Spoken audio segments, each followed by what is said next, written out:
It's only been 2 weeks.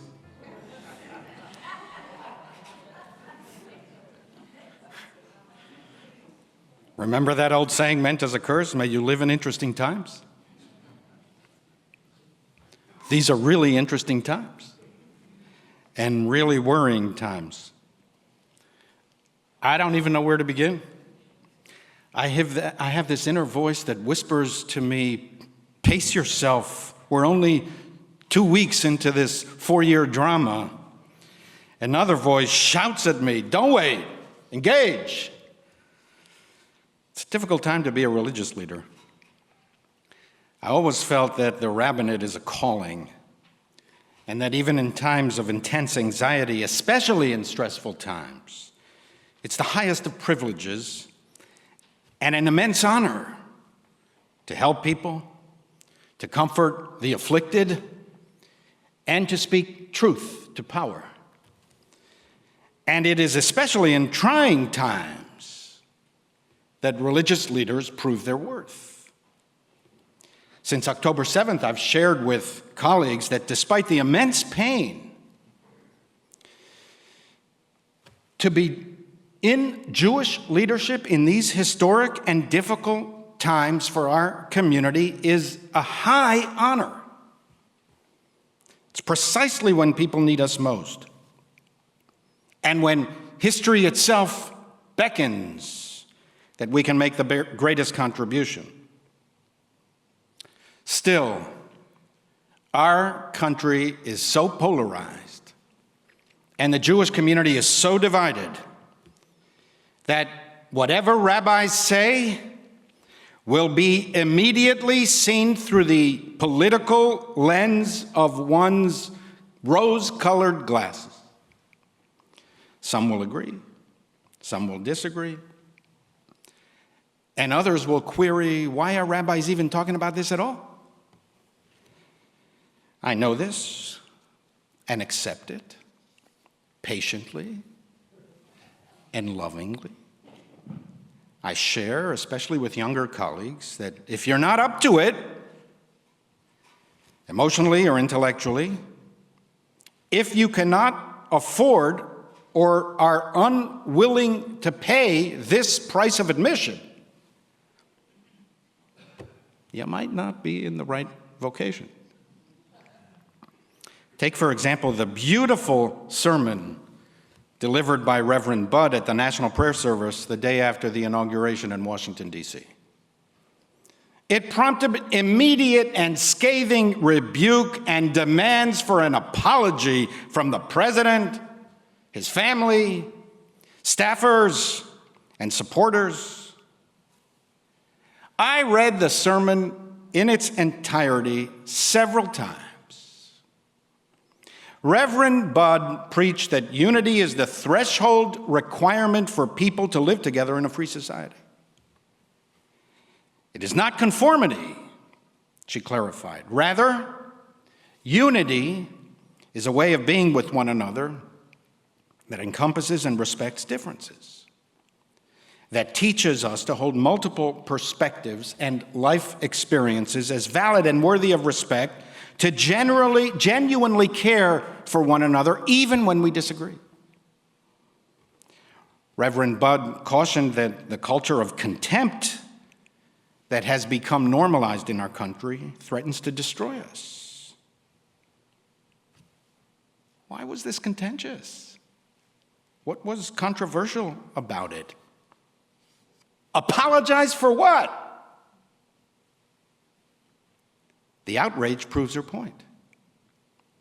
The culture of contempt has become so normalized in our country that we cannot even hear conventional religious truths if they seem to us outside the confines of our own political fortress. Reverend Budd laid out 3 foundations of unity. First, honoring the dignity of every human being. Second, honesty in private and public conversations. And third, humility. We all make mistakes, and we do things that we regret.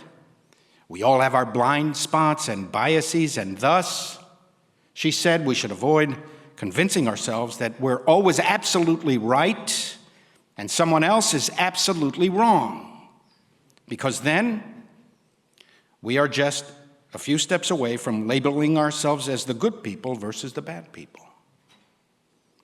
And towards the end of her remarks, Reverend Budd turned directly to the president. In the name of our God, I ask you to have mercy on the people in our country who are scared now. Why is this even inappropriate, let alone controversial? It is straight up religion, preached for thousands of years. And it comes from Judaism. We taught that to the world. Hagid lecha adam ma tov u'ma Adonai doresh mimcha. It has been told to you what is good and what God requires of you, preached Micah. Only this: do justice, love mercy, and walk humbly with your God. Some Talmudic rabbis considered this verse to contain the entire Torah, the essence of Judaism. Do these three things, they taught, and you have fulfilled God's demands. All the rest of Judaism is commentary, an explanation and manifestation of these three principles: do justice, love mercy, walk humbly. Of course, we can and should debate at length the political application of religious values and their translation into policies. This is much harder. You can even argue that religion is bunk. Who cares about justice, mercy, and humility? You can follow some kind of Nietzschean philosophy of Superman who transcends traditional religious morality that was invented for the sole purpose of restraining the Superman, restraining me from realizing my aspiration to be an Ubermensch, dominating lower human beings. That's my rightful place. You can claim this whole religion thing is bunk to restrain me from being this kind of Superman. But do not claim to be religious or care about or even pay lip service to religious values and then demand an apology when a religious leader reminds you that justice, righteousness, and humility and mercy are at the very core of religion's vision, and that unity, dignity, and honesty in both private and public discourse are God's demands.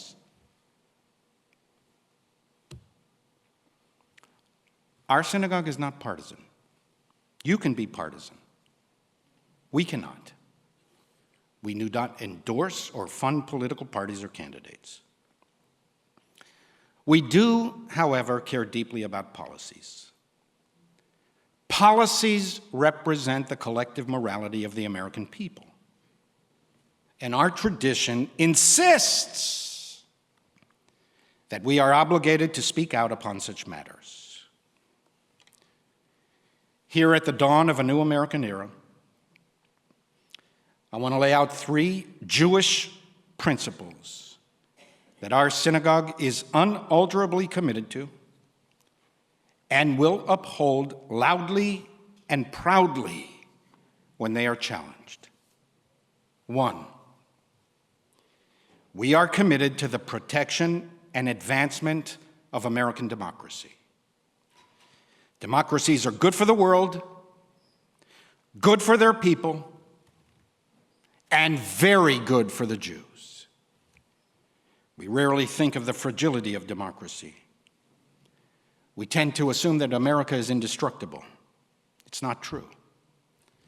Chip away at the pillars, and slowly but ineluctably, even before you realize it, you will unleash a tsunami of anger and discontent that will sweep everything away. It will spare no one. You cannot protect yourself by running to the top floor of democracy's citadel. By the time the monster wave retreats, it will have consumed everything in its path. Jewish lore describes the last two Jews in a small village. They hated each other and bickered constantly. Eventually, one of the two died. And when the survivor was asked how it felt to be the last Jew in the village, he responded, "Finally, I can run the community as I want." We must be careful of those who want to run the community as they and they alone want, who tell us with certainty that they have discovered the answer to everything. There's something fearful about them. They simmer with the flames of hubris and boil with the heat of certainty that liquefies reason. Even the most brilliant of us see the world only in fragments. People prone to all-inclusive theories are not usually in search of truth. They are in search of themselves. The liberal task is to expand freedom, and democracy is the best form of government to protect and expand liberty. For this reason, Judaism warns us not to vest too much power in one centralized authority. The biblical Tower of Conformity came crashing down. God scattered the people of Babel, instilling different languages and different customs. It's a cautionary tale. God does not want uniformity or blind loyalty in human affairs. God wants a cacophony of voices, Babel. God wants diversity. We need to hear other voices, people who challenge our assumptions and conceptions. We need to spread authority and power. It is the nature and purpose of the democratic system. Build a tower of oppressive uniformity that purges all contrary thought and influence and considers every disagreement to be disloyalty, and freedom will eventually collapse. We've seen it before. We've lived it before. In the horrors of ideologies that they were convinced that they and they alone discovered the one solution to all the world's problems. One ring to rule them all. One ring to find them. One ring to bring them all, and in the darkness bind them in the land of Mordor, where the shadows lie. We will never rid the human heart of prejudice, aggression, the will to dominate and exploit, ego, selfishness, conceit. They are as human as love, compassion, generosity, and kindness. Somewhere inside all of us is the instinct to dominate and the urge for power. Therefore, we must take great care to protect this fragile system of checking, balancing, distributing, and separating power. It is the system our framers created in their great genius. They knew human nature well. They knew that only strong institutions of democracy would protect us from ourselves, and that without adherence to democratic norms, our lives would become solitary, poor, nasty, brutish, and short. 2, we are committed to the protection and advancement of human decency. Of course, on an individual level, we will continue to feed the hungry, clothe the naked, and lift up the fallen. We are discussing expanding our Chesed program since the city closed our men's shelter and refuses to allow us to reopen. We will announce soon a series of new initiatives that represent the Jewish values of loving kindness and the expansion of human decency.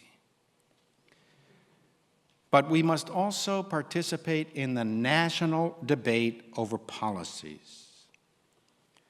What religion worth its weight in salt only cares about a hungry person who shows up on our doorstep, but cares nothing for the policies that cause hunger or policies that can alleviate poverty? What kind of religion mourns the murder of school children, offers thoughts and prayers to the victims, but cares not a whit about policies that might prevent the next school shooting? It's very hard for countries to implement moral policies because countries have national interests. Individuals behave differently than groups. Most of us would never dream of seizing a sobbing child from her distraught mother, no matter our views of immigration. Even some immigration hardliners would not inform ICE on their own undocumented nannies. Self-interest plays a role, but it's not only that. That caregiver is a real human being. You know her. Innate human empathy animates your relationships, shaped and honed by the moral code you learned over time. Feelings of compassion and mercy flow through you. 2,000 years ago, Jewish sages pronounced the foundation of morality. All moral philosophy since is either an explanation or a variation on this theme. What is hateful to you, do not do unto others. An even stronger articulation of the biblical command to love your neighbor as yourself. The sages assert that morality is best understood through personal relationships. We are most aware of our moral obligations when we experience moral offense ourselves. How does it feel to me? Gives rise to an understanding of my obligation to you. If the behavior is hateful to me, it is not right to perpetrate it on you. Countries do not act this way. Nations have national interests. The state views misery differently. The collective looks into the eyes of a refugee and sees not what you see. The nation sees security, legality, demography, economy, rightly so. No nation can long exist if it does not concern itself with collective needs. A country that has lost control of its borders has lost control of its sovereignty. Thus, the political imperatives of the collective never fully align with the moral imperatives of the individual.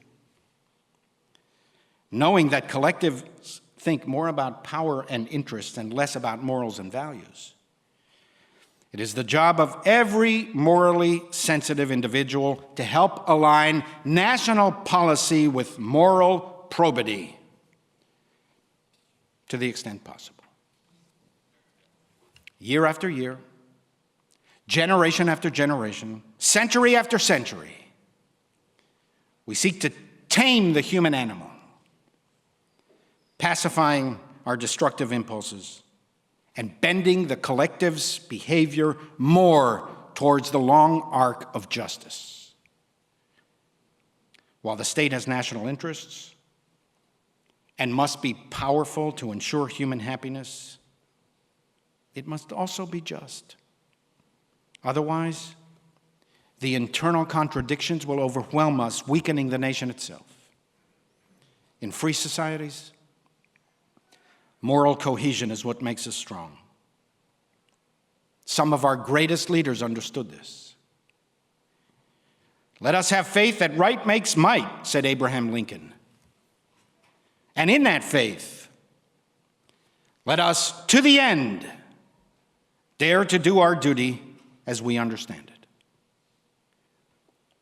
Right makes might is our faith as well. In fact, Lincoln probably learned it from Judaism. He was an avid student of the Bible. The essence of the prophetic tradition is the dire warning of the Hebrew prophets that society cannot ignore justice and righteousness. It is not all about power, politics, preeminence, and profit. If the collective disregards conscience, sooner or later the nation itself will collapse. We will prey on each other like the beasts of the field. The Torah, the Hebrew prophets, and rabbinic tradition all assert that the very future of the nation depends on its moral vigor. 3, we are committed to the protection and advancement of the State of Israel and the American Jewish community. We do not want to take over Greenland or Panama or Canada or Gaza. And we do not want to be murdered, brutalized, raped, and kidnapped by Gazans. We seek coexistence. As long as the other side does not, there is no alternative but to protect ourselves. Israel is a Western democracy. Hamas is an anti-Western terrorist force. And the sad but incontrovertible truth is that Hamas is supported by the majority of Palestinians in both Gaza and the West Bank, who seek not coexistence with Israel, but the elimination of the Jewish state. And we will not accept eruptions of Jew hatred in the United States.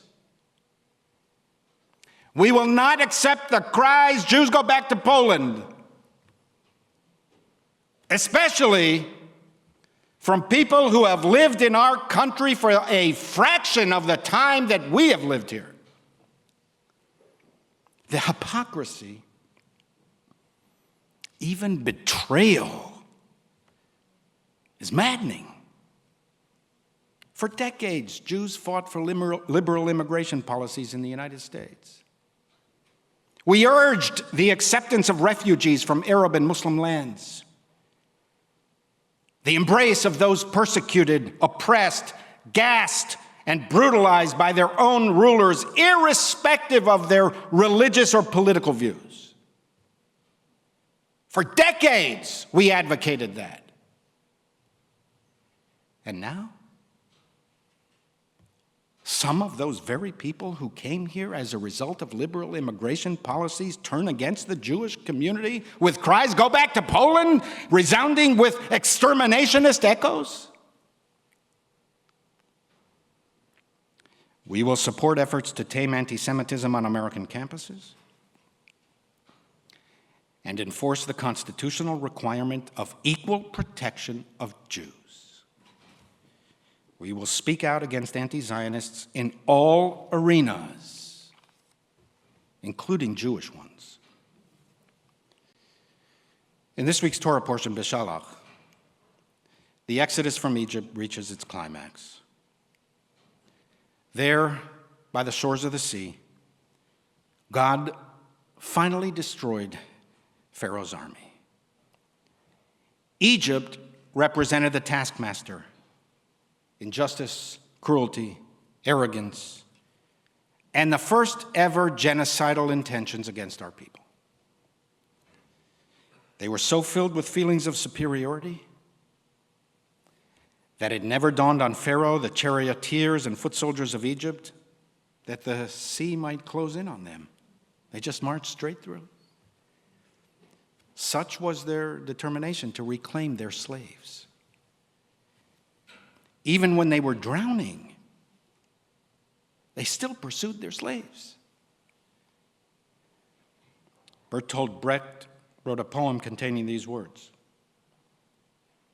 And even in Atlantis of the legend, the night the sea rushed in, the drowning men still bellowed for their slaves. What is hateful to you, do not do unto others. Do justice, love mercy, and walk humbly with your God. All the rest is commentary.